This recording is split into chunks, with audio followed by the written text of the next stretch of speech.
Here's number 2. Attitude. Attitude's how you feel.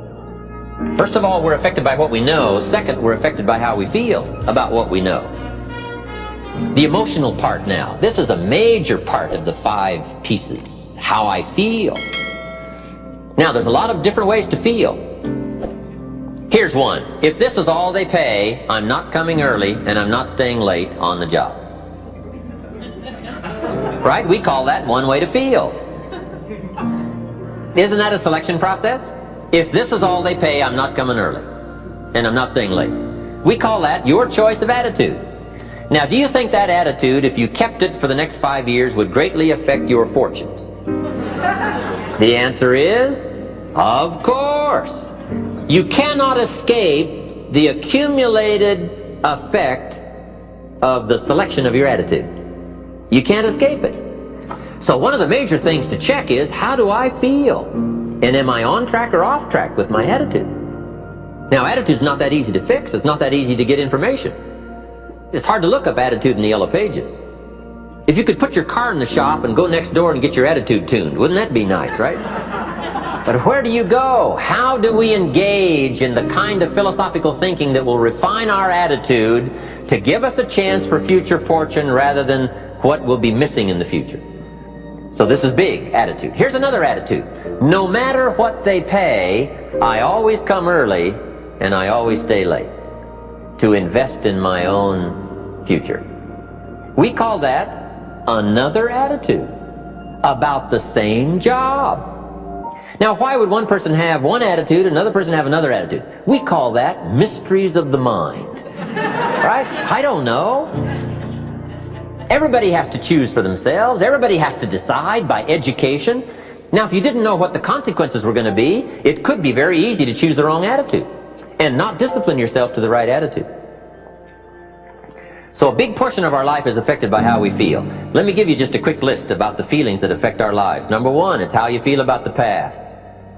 Boy, it's easy to carry the past as a burden instead of as a school. It's easy to let the past overwhelm you instead of let the past instruct you. How to feel about the past hurts and the past losses and the past difficulties and the times you failed and the times it didn't work, the accumulation of all of that. How you feel about that is going to greatly affect your future in your life. One of the major things that affects your life is how you feel about the future. Our life is affected by 2 major things. One is price and the other is promise. And it's not that easy to pay the price if you can't see the promise. I think kids are having problems these days trying to pay the price because they can't see the promise. But all of us wouldn't mind paying the price if we could have a clear view of tomorrow, next week, next month, next year.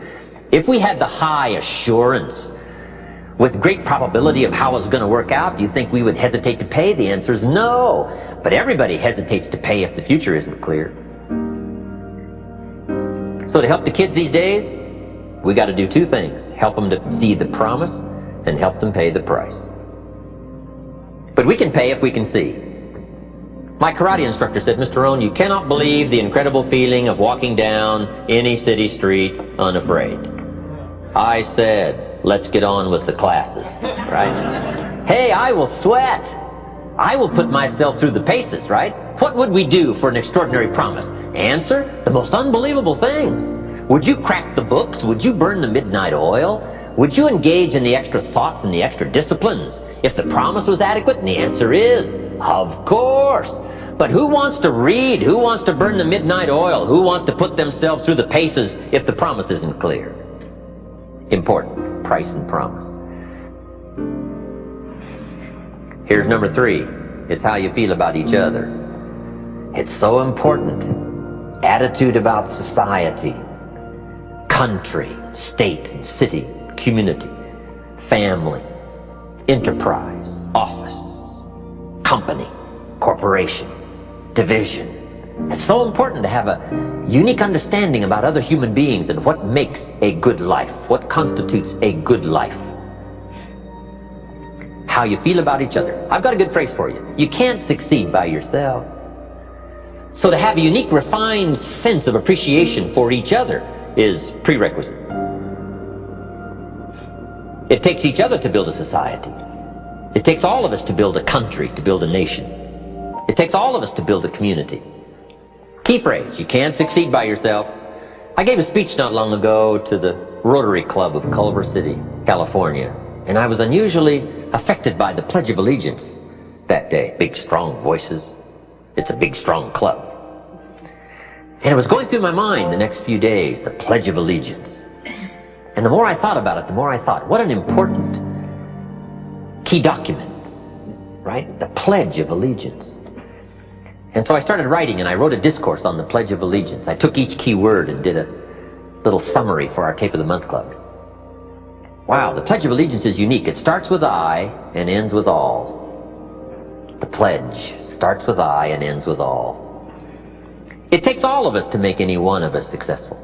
And a unique, refined appreciation of the all of us is what makes the I of us do much better. That appreciation of society. It takes all of us to make a market. We need each other's ideas and inspiration. And once you have that sense of appreciation of the all of us, now you and your place and your possibilities and your opportunities now start to really soar when you understand how important it is within the framework of the all of us.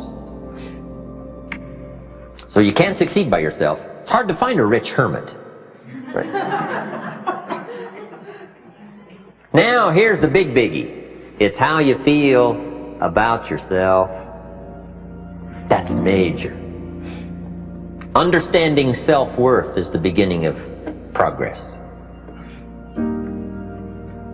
How valuable are you? What could you do if you had all the skills? If you took the extra classes and burned the midnight oil, what could you do? What true value could you become? That is one of the better exercises. What could I become in terms of value? What could I really do in the marketplace, in enterprise, family, home, love, experience, marriage, friendship? How valuable could I become? Am I valuable enough to work on what all is still not functioning in my life to full capacity? If I'm operating at 20%, what could I possibly do with the other 80%? And do I have it in knowledge and worth and value and experience? Once you start understanding this part of you, understanding how valuable you are, it is a whole new experience, understanding self-worth. So attitude plays a big, major part in how our life works out. Number one is philosophy. Number two is attitude. Number three is activity. Activity is what you do. So our lives, first of all, are affected by what we know. Second, our lives are affected by how we feel. Third, our lives are affected by what we do.